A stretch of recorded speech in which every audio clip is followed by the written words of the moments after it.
Welcome to Witness Titanic, a new Titanic podcast where we interview witnesses of her great story, from Titanic experts to the survivors themselves. Much like the century-old inquiries that came before us, we may never determine what really happened on the night of April 14th, 1912, but you may be surprised to find how close our efforts will bring us to Titanic herself. My name is James Penca, and as the chairman of this inquiry, I say we get started. In episode 1 of Witness Titanic, we covered the very basics of the world pre-Titanic, from prehistory to the first transatlantic steam voyages to Lusitania and Mauritania. We took just the quickest glance at Oceanliner history to give us a better understanding as to why Titanic existed in the first place.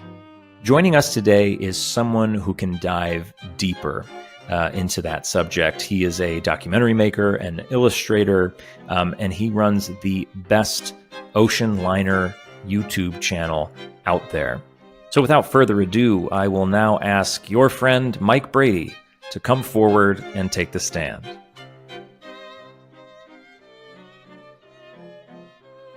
Mike Brady, welcome.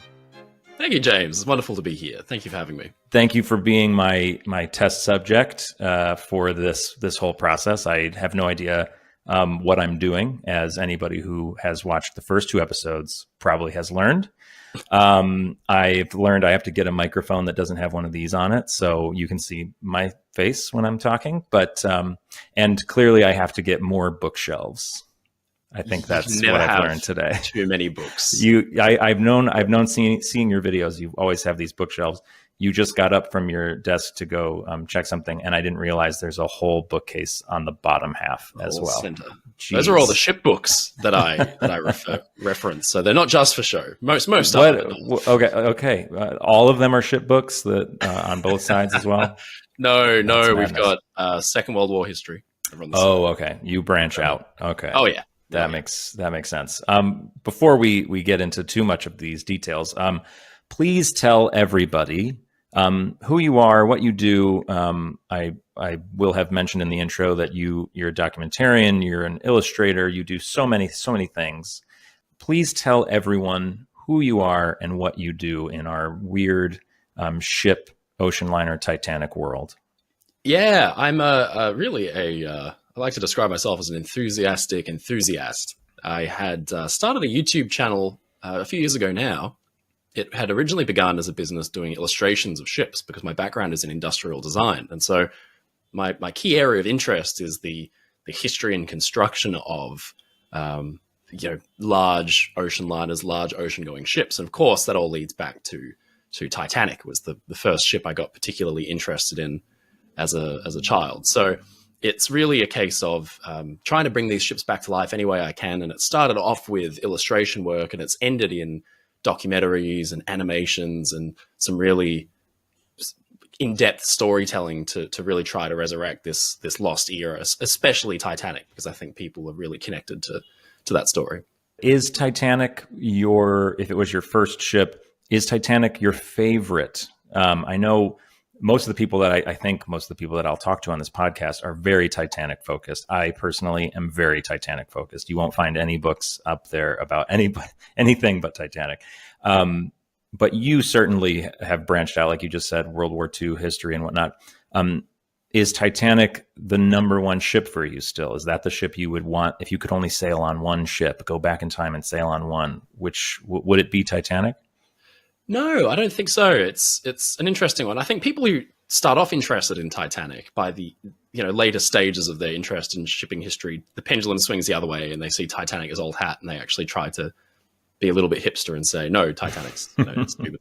I'm not that way. I just think that there are other ships, which we'll probably talk about some today, which really encapsulated that era, the era of their construction. So ships like Normandy and Queen Mary, for example, in the 1930s, which was just spectacular achievements in engineering with a stunning interior decor.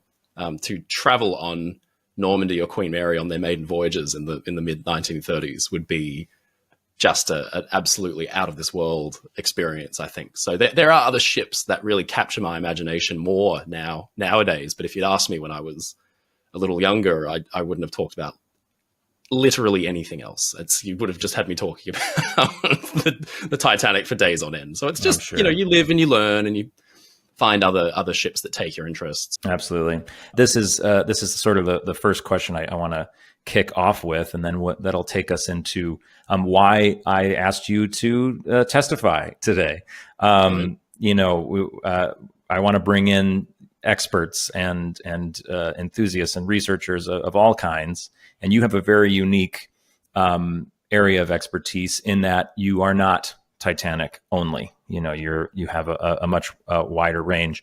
And in episode 1, we talked a lot about non-Titanic things and how the world jump-started into Titanic. So my first real question is, if the Titanic sank today, if you had all the knowledge that you do have now, but Titanic sank today, and this was a modern inquiry being conducted, why would you be called in? Like, what do you think? Like, I know what I think your expertise, where it lies, but where do you think your value would be brought to a government inquiry concerning the Titanic disaster?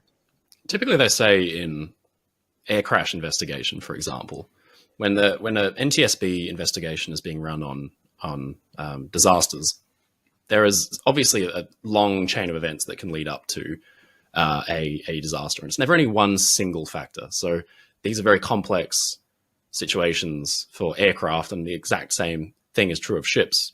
And often what can be lost in the investigative element of disasters in shipping is the context in which they happen, the series of decisions and choices that led up to that point that may have seemed wise or even innocent at the time, but which can have ripple effects down the line. And in Titanic's case, we were talking about decades of ripple effect, of things compounding, almost like a snowfield with an avalanche in a heavy snow. Slowly but surely, there's things being added and added to this, pile of poor engineering choices or poor decision making in retrospect that contributed to an avalanche, that contributed to this disaster. So what I can bring to the inquiry is this contextual understanding and the series of decisions that were taken leading up to Titanic's launch that actually had serious ramifications that one night that she encountered the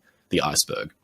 Yeah, something that I tried to impress upon everybody in episode 1 was that, when you ask somebody where did Titanic come from, obviously the dinner party comes up, but if you take a slight step back, which some people would take the initiative to say, well, Titanic really came because Cunard had Lusitania and Mauritania, and White Star Line had to answer. And so that's kind of where the research would stop for most people. Like, that's enough. There was a competition, there was a rivalry, money was to be made, so Titanic existed. But there's so many layers to peel back, and we peeled them all the way back to prehistory in episode 1, because, of course. Is there, how far back, I obviously went back to prehistory, how far back do you go in this shipbuilding world that you see the first ingredients, is what I was saying in episode 1, the first ingredients of the Titanic story start to pop up? It really, the Titanic story, I think, really has its inception in about 1854, because this is when an engineer named Isambard Brunel introduced an ocean liner for the first time. It was the world's first ocean liner. And what's interesting about this is that Brunel was not a man who was coming up with new formulas for steel, for example, or what have you, but he was taking pre-existing technologies and putting them together in new and exciting ways. Before then, he'd been a railway engineer. He'd designed bridges and railways, and he had very, very sound engineering knowledge, tunnels and all kinds of things. And so he had this idea that if you were to take some of these new innovations that had come about in the last 40 years leading up to the 1850s, then you could probably build a pretty impressive ship. And it was a very impressive ship. It was called the SS Great Britain. What made Great Britain unique is that, as I said, she combined a lot of unique, innovative technologies. For quite a few years by that point, at least 50 years, steam engines had driven small boats. If you put a steam engine in a ship like Great Britain of that size that can carry a number of immigrants, if the ship is heading west or eastbound, say heading over to the New World into America, the ship can't be stuck in a calm because of her engines. She can actually power through it. Similarly, and probably more importantly, though, is that in a terrible storm in the past, sailing ships, which was the only way to get anywhere in the world by that point, bark-rigged sailing ships were cramped, they were small, they were extremely uncomfortable, and they were very dangerous because they were completely at the mercy of the weather. And the weather is the number one most dangerous killer thing on the ocean, because for centuries, ships have been disappearing, and stories of sea monsters and things like that, the Kraken and what have you. The Kraken may not exist, but there are monster cyclones and hurricanes and storms that certainly do. So they would advertise rough sailing times in newspapers of the day, but they could be wrong by 2 weeks. Ships would often be gone. Ships would be sunk on the way to their destination port and not arrive for a month or more. And that was to be expected. So no search parties were put out because ships were often a month or more late. If you got caught in a storm, often you could be in that storm for a week or 2 weeks. Some ships battled those elements with no engines, trying to keep their nose into the wind or into the waves for 2 weeks plus. So this is the kind of context that we have. Suddenly, there are ships like Great Britain and others, and Britannia, which was Cunard Line's first ocean liner, that could leave at about the same time every month. And that is a massive deal.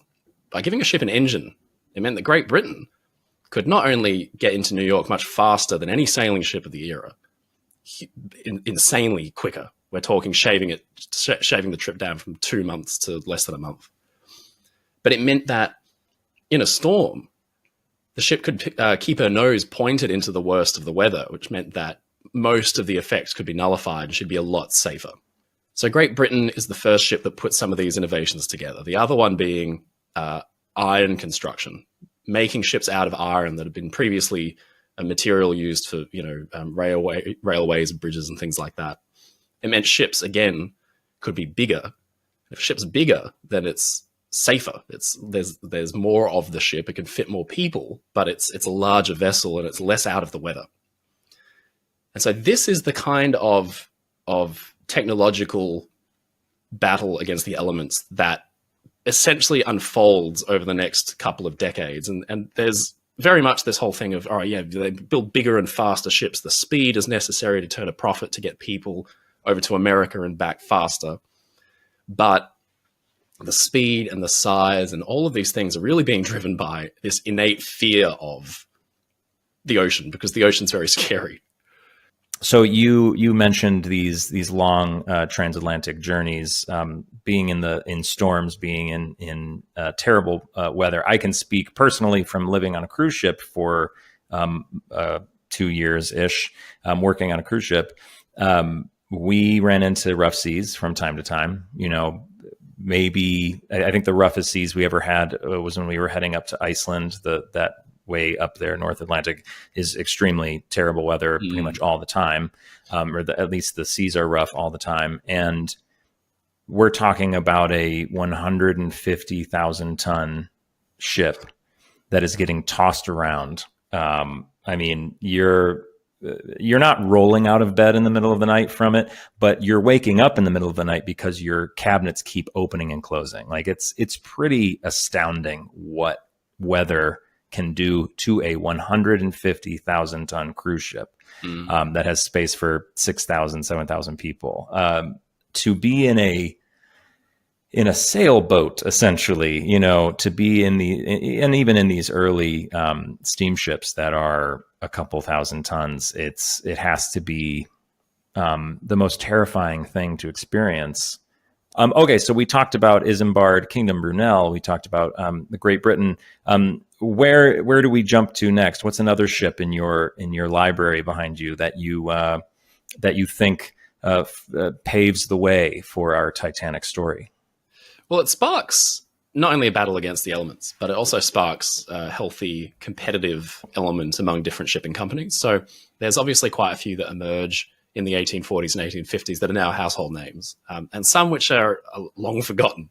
So in the sphere of competitive transatlantic shipping companies, you have now forgotten lines like the American Collins Line, the Guion Line, and so slowly the travel times get lower and lower and lower because companies like Cunard, White Star, the Allen Line, the Guion Line, the Collins Line are introducing bigger and faster ships. And not only does it obviously outdo the competition, but it provides the traveler with more of a choice, with more regular sailings, with the option to get across sooner, to get where you need to go faster. But what lags behind for a little while there is what the actual experience is like on board one of these ships. Because for the longest time, as we had mentioned, to go on board one of these ships, yes, it was terrifying and it was very scary to get across the world's oceans. But it was also incredibly boring. And one of the things from passenger accounts coming out to Australia that they complain about, we think people maybe in the 19th century and the 18th century, a little more used to having less entertainment. And, you know, if it was a month-long voyage, they would just kind of promenade and play cards. They were so incredibly bored. They had many of the accounts complain about running out of things to do in the first week. You've still got a month and a half or 2 months to go. There was really nothing to do. Yikes. And so you're getting there quick, but there's not much improvement on board. No. And even the conditions. I mean, we're talking about people sailing out in dormitories. We're talking about people going out in, shared accommodation. Of course, no flushing toilets or anything like that. We're talking heads. So essentially a hole to do your business through that will go straight through the side of the ship. You've got maybe a public room, which meals can be served in. The meals, of course, being, things like salt pork and hardtack, which you probably would have expected to eat as a sailor in the days of Henry VIII. So things hadn't changed a lot in the comfort department. But then ships like the Oceanic, the White Star Line's Oceanic, start to appear on the scene through the 1860s, the 1870s. That revolutionized the idea of what ocean travel needs to be, because now it's safer and it's faster. Why don't we try making it more comfortable? So this is Thomas Ismay's first ship, the White Star Line's first ship. This is the ship that's going to, begin the legend of the White Star Line, not the Australian White Star Line, the White Star Line, Oceanic. So what about Oceanic was so special?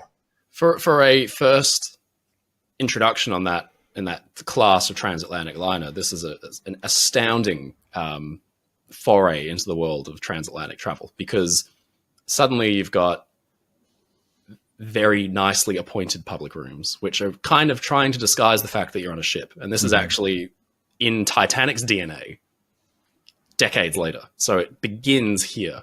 Oh, yeah, and this is, for context, this is 1870, right? Around there. Right. And so this is comfort, and luxury, not just for luxury's sake, but if we're going back to what we were talking about at the start, you're trying to distract your passengers from the idea that they're being tossed about in the middle of one of the world's largest oceans. And the way you start to do that is by bringing them creature comforts. And so Oceanic and her sisters, the ill-fated Atlantic, is probably the most famous of those.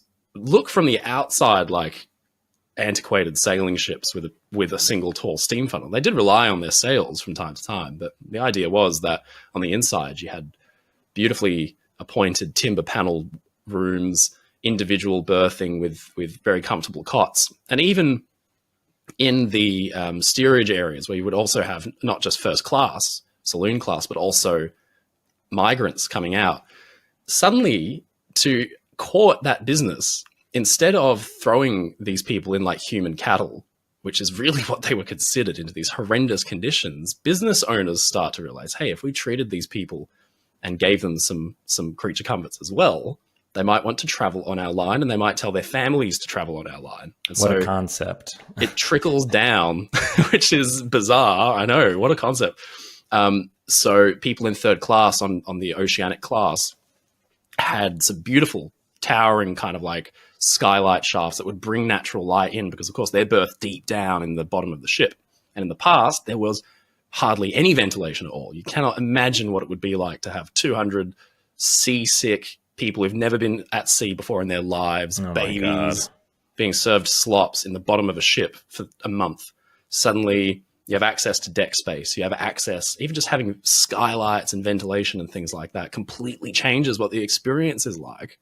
And so Oceanic is one of these ships that just changes the game because of this standard of luxury. And it's silly things like in the dining saloon, there's an open fireplace for comfort, for warmth, for not with a functional purpose, but to trick the passenger into forgetting, maybe just for a moment, that they're actually not on a ship. And then, on your the topic of third class being down below and now giving them natural light, cannot express this more. How important natural light is for us. Very often we have it all the time, so you don't really notice. But there are some cabins aboard modern cruise ships. Most cabins don't have windows, don't have natural light. And a lot of the crew live in those rooms, and you literally have to work into your schedule times to go on deck and get some sunlight. Because if you're working, like we worked in the theater with no windows, and then you go back to your room, some of us didn't have windows, you could very easily spend 3 straight days without seeing sunlight, and your body lets you know that there is something wrong.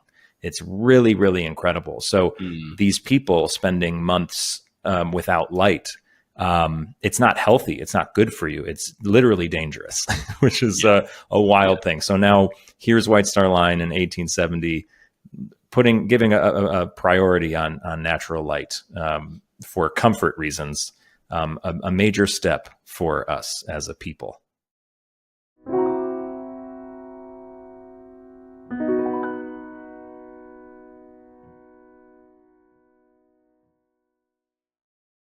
So unfortunately, what became abundantly clear with the Oceanic class was that while huge progress had been made in standards of comfort at sea, and also the standards of safety in as much as dealing with the ocean while you're on it, battling waves and things like that, there were good, strong ships and they handled the ocean really well.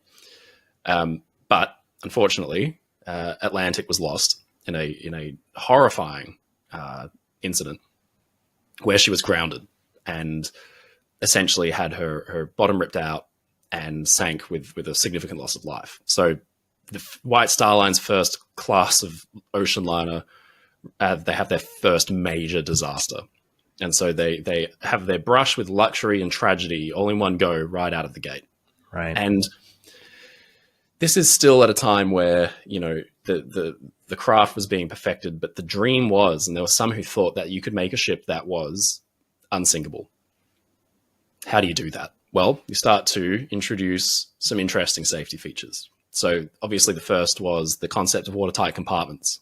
For a very long time, ships had no compartmentalization whatsoever. They were essentially, open from one end to another with maybe some small bulkheads to separate certain rooms and things, but they weren't designed to contain water. And so if you had a hull puncture or a hull rupture, the ship would be lost.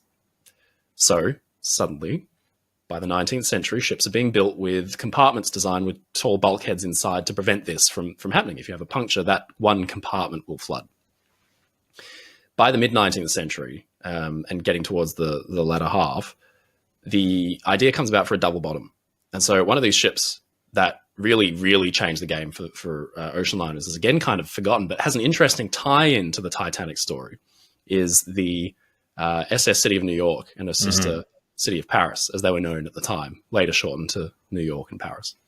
When these things are introduced, from the outside, they again look quite archaic because they've got these bowsprits that you would have got on sailing ships of the era, where they've got that very elegantly pointy stem that has essentially a long spar on it, right? It looks like an old sailing ship. Right. But that was really just for decoration, because they were at their heart the most modern ships afloat by far, and also for quite some time, because they introduced a couple of key features like, first of all, they were some of the first to have twin propellers. So they've got 2 propellers now, very powerful engines. They've got expansion steam engines. They're a lot faster, so they hold the speed record for a long time. But they've also got a thing called a double bottom. And the double bottom is a feature that probably could have helped Atlantic when she had her elision with those rocks. Essentially what it is you're adding an inner skin on the very underside of the ship where it's most likely to suffer damage from grounding.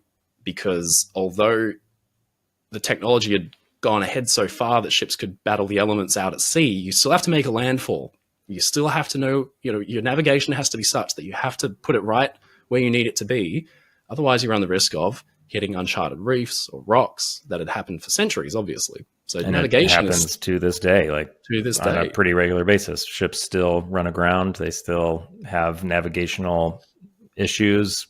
Costa Concordia is the one that most people would remember. It's harder than it looks. And by this point, although the ships have changed a lot, the navigational means really have their origins still in the days of sail, where you're taking navigational readings from the stars and things like that. Right. They were still using that quite archaic but trusty means of navigation. So the city of New York and the city of Paris have double bottoms, which is a second skin on the underside of the ship that doesn't rise up any much higher than the turn of the bilge, which is where the bottom of the ship, where it's flat, begins to turn up towards the hull, where there's this curve. Now, that alone means that, say, the underside of the ship were to be ruptured by a collision, then all that would flood would be the space in between the inner skin and the lower hull, the outer shell plating there. And that change in itself means that suddenly, the ships are much less likely to suffer grounding damage and things like that. And so you start to get safety innovations like this. What it's doing is painting the picture of the ship itself becoming so safe that the ship is a lifeboat. And then we get to the end of the 19th century, and a ship comes along, a German ship, that completely changes what an ocean liner, first of all, can look like, and what it projects and what it means. The Kaiser Wilhelm der Grosse, the Kaiser Wilhelm the Great, is a German liner that comes out just before the turn of the century, about 1898, 1899. And curiously, it's got 4 tall funnels. And I mean, superb luxury, insane luxury, only the way that German shipbuilders back then could do it. Just so ornate. The mentality is, what could possibly come next? It's what we can achieve anything. As a collective species, it's been encouraged by commercial competition. It's been enshrined in achievement. There have been some lost along the way, but lessons have been learned every time. Then something happens that the wrong lesson is taken away. And it is to do with the White Star Line again. And it's to do with probably the biggest piece of earth-shattering technology of the last 150 years, which is the wireless telegraph, the Marconi wireless system, which means that suddenly, even though, again, ships had been so modern and rocketed forward at this crazy pace, the only way they could communicate with each other at sea is with flags or with signal rockets and things like that. And that's only a visual, within visual distance. How do you talk to somebody who's 500 miles away? Suddenly ships could do it.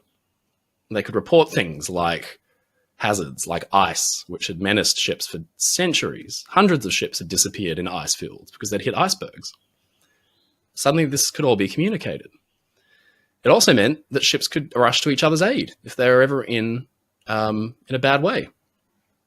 And so you have a couple of incidences where the wireless system begins to be used as a tool for coordinating rescues, where previously they couldn't do it because ships that were nearby, they would pass straight past a sinking ship. They wouldn't even see them because they might just be out of range, maybe 20, 30 miles. They wouldn't see them. And so suddenly you can have these busy sea lanes, which are like ocean-going highways where ships would try and keep to the same track to get across the Atlantic. They weren't sailing randomly. They're all trying to follow the same highway across to New York or back. Because they're so busy, there are so many ships on hand at any one time that you can fire off a distress call and have half a dozen ships on your location within 2 hours. And of course, ships had been built so well, so safely by that point that, first of all, it was still thought the ship is safe enough that it won't, first of all, need to put all its people away in boats, because it can stay afloat long enough to get help on hand thanks to the Marconi wireless system.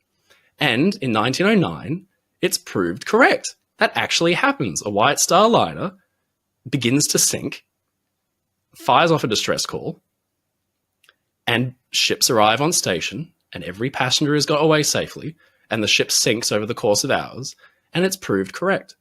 Now, that's 3 years or so before the Titanic disaster, but all of the lessons that had been taken away from disaster of the 19th century and all these technological developments all converged on this one point that proved the concept right, that you didn't need to carry boats for everybody on board. There was no point, because the ship was safe enough to stay afloat long enough that you could have help on station within an hour or two. And that happens just before Titanic is built and launched. Well, even more upsetting, that happens not just 3 years or so before Titanic goes out.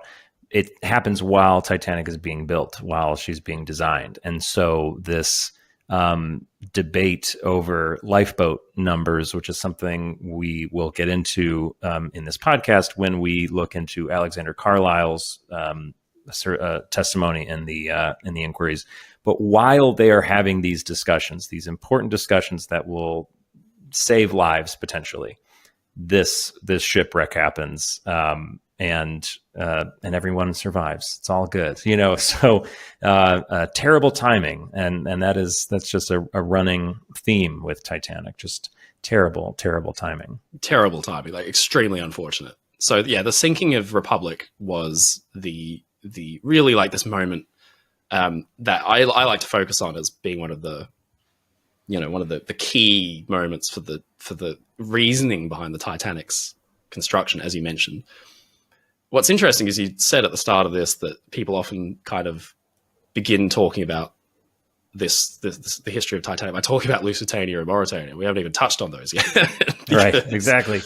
Because there is so much, and it's so easy over time, especially the farther we get away from the moment in question, we water it down to its easiest to understand, and they usually fall into like a narrative, which is why Bruce Ismay is the villain. Like it's easy. I often compare that exact concept to why people blame Yoko Ono for breaking up the Beatles. Like it's so much more complicated than that. But here's this person we can just throw all of our anger at. Yeah.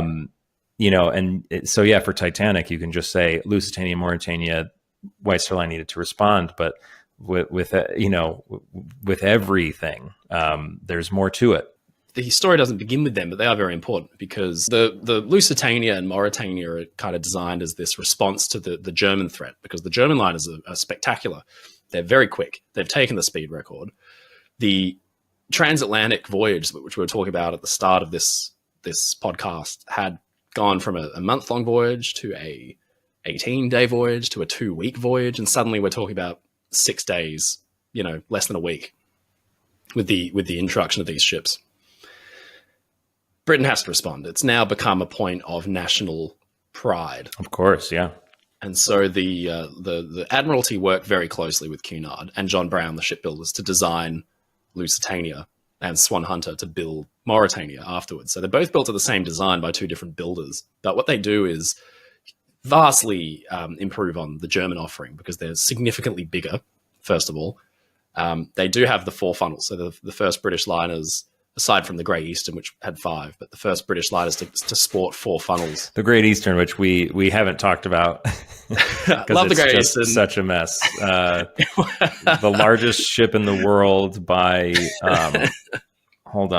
by 15,000 tons. Yeah. And then it just is kind of a commercial failure. But too far ahead of its time.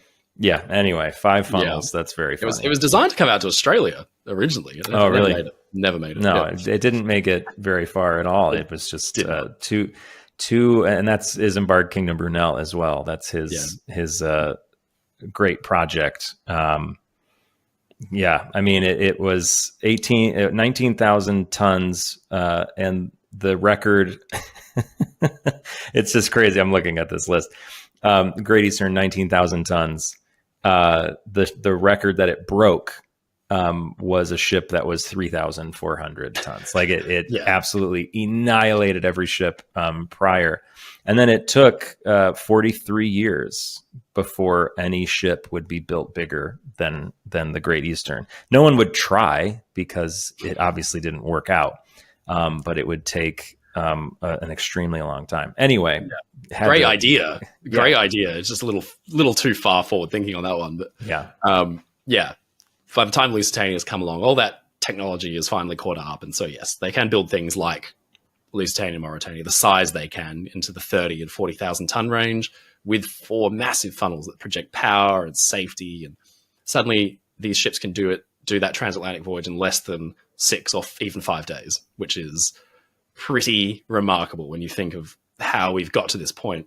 And it's partly because of a piece of technology called the Parsons turbine, which makes them exceedingly fast, just monstrously fast. In fact, the Mauritania captures the blue ribbon, the speed record, back off Lusitania, a sister ship. They demolished the German record and holds it for something like 20 plus years. It would take another generation of liner to beat this kind of technology. So this mentality of, wow, look at what we've achieved, look at where can we go next, is kind of deserved. The mentality that goes into building ships like Titanic, where it's not bravado for bravado's sake. I mean, every lesson and every accomplishment had shown that actually, we can do these incredible things. And it's this real optimistic mentality, because a big ship hadn't been sunk with a huge loss of life for some time. And a few major accidents had been averted, and huge losses of life had been averted because of the safety features that have been built into ships. And Lusitania and Mauritania are just the next huge step forward in terms of luxury and technology. And so how does White Star Line respond to this is the next chapter of the story. What lessons have they taken from the last 100 years of ship development? Some of the lessons are innately incorrect, but just dwelling below the surface with a veneer of, hey, this actually works, so long as the conditions are just right. Yeah, it's we're setting the table for the great story, and some things to keep in mind as we look forward beyond this time period that we're talking about. Both these advancements in speed and safety are really plateauing. Mauritania and Lusitania can cross the Atlantic in a little over 4 days, almost 5 days. The quickest transatlantic voyage is still only about that much. It's not, the pursuit of speed never really got better than Mauritania, not much better. But that's partially because the need for it went away. When airplanes exist, why do we need to spend money and research and really put our hard work into a ship that no one's going to take anyway? I mean, you're going to go across the Atlantic in a couple weeks aboard the ultimate, the most modern Oceanliner in the world. And how long is the voyage? That's a 6-day crossing. So, it's interesting that the world that we're talking about built up, speed getting faster, ships getting bigger and bigger and bigger and bigger. And then Titanic happens and the speed thing just sort of falls to the wayside. Yeah. The other thing that gets absolutely torpedoed, for want of a better term, it's probably not the best term to use, is the idea of the unsinkable ship. Right. Because I mentioned earlier that the hope had been that ships were so safe that they themselves become the lifeboat. And that had been kind of accidentally proved a couple times. But when it was really put to the test, first by Titanic, it was shattered, the idea. But lessons were taken from Titanic and put into Olympic and Britannic and Lusitania and other ships. Then the First World War happens, and they all start sinking. Lusitania is lost by a single torpedo. Britannic's sunk by a mine in an hour. Right. The idea of the unsinkable ship is gone. It's shattered by this. But back in 1907, when Lusitania and Mauritania are making their maiden voyages, they're being advertised and proudly commented on by journals as unsinkable. The word unsinkable had emerged in the late 19th century to be applied to a number of ships. Right. And it had become part of de rigueur advertising. If it had all of these safety features, compartmentalization and double bottoms and all these things, and the Marconi wireless and what have you, then it kind of qualified for unsinkable status. You have these claims coming up that were the ship to be cut in half, then both halves would float independently of one another. And you could open 3 compartments to the ocean forward and it would still not sink. So this is an environment where White Star Line is trying to keep up with this kind of talk. And they're not these moustache-twirling villains who say, oh, we're going to build the biggest out of nowhere and call it unsinkable and all of this. They were not the ones to invent the idea of calling ships unsinkable. It had been around for a while. Another one of those things that would be very sadly and very shortly shattered. The illusion would come crashing back down. This beautiful era of optimistic Edwardian, mentality would just come crashing down to earth. First, really with Titanic, but then it was really sealed by the First World War. I'm sure a lot of people didn't even know that other ships were called unsinkable, because we get just force-fed this idea that Titanic was like the first unsinkable ship. And just like we get fed that Titanic was the most luxurious ship ever built. But the German liners that you talked about earlier, they look up pictures of these ships. They put Titanic to shame, So, but that's sort of what this podcast is all about for me, is just is diving deeper.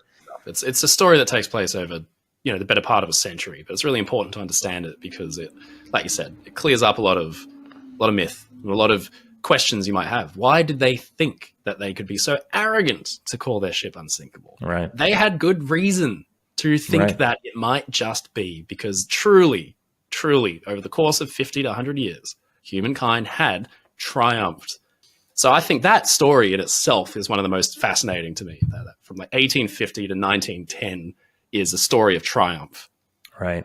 1910 to 1920 is a story of some very hard lessons learned so very, very quickly.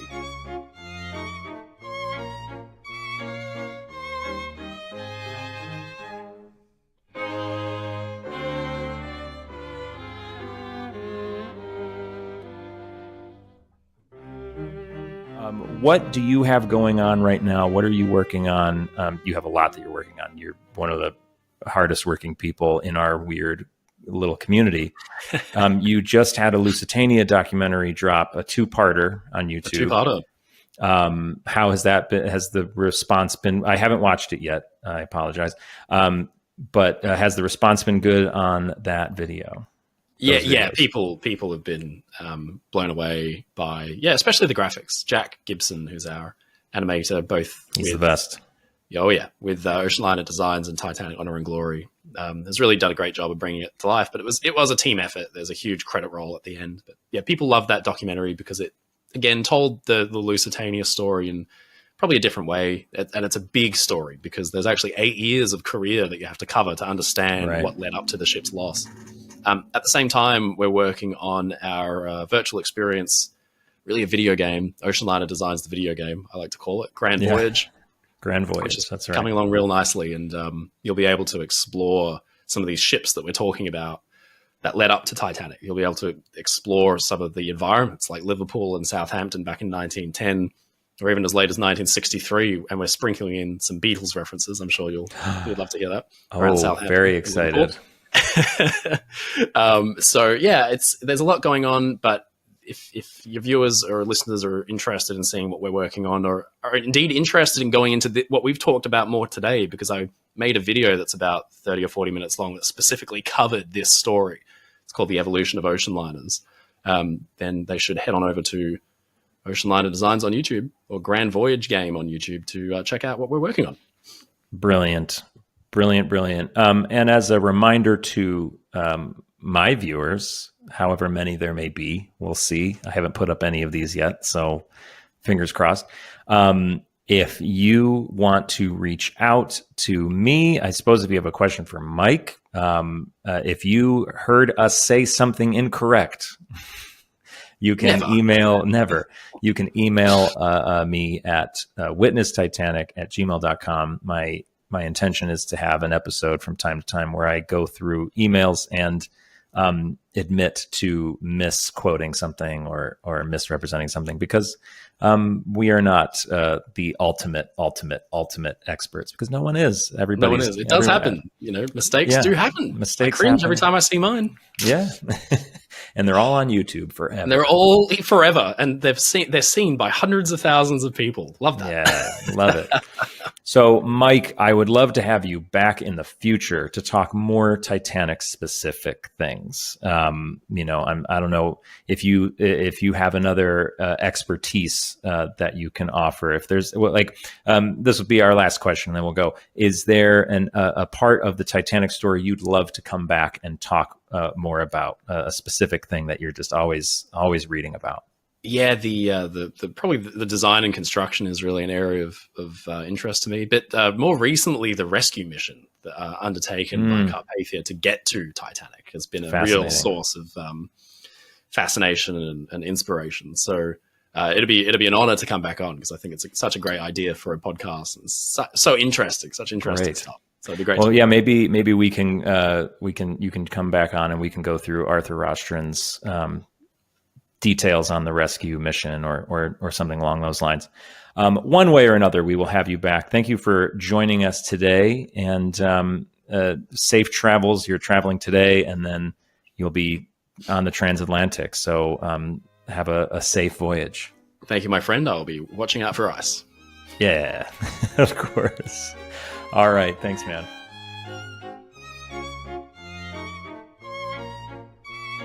All right, folks, that's it for today's episode of Witness Titanic. Thank you so much for joining me. I want to thank Mike Brady for being a guest, my first guest. I suppose I should tell you to like, follow, subscribe, all the things that you can do for Witness Titanic, so we can grow our little audience and maybe make this into a thing. It'd be pretty special to talk to you all about Titanic for a good time to come. So, folks, I have no idea who my next guest will be on my next episode. I suppose I have 150 people to pick from in 1912 land, and I'll just record an episode. Until then, be safe, be kind to each other, and we will see you all very soon, and we will talk more Titanic. Take care.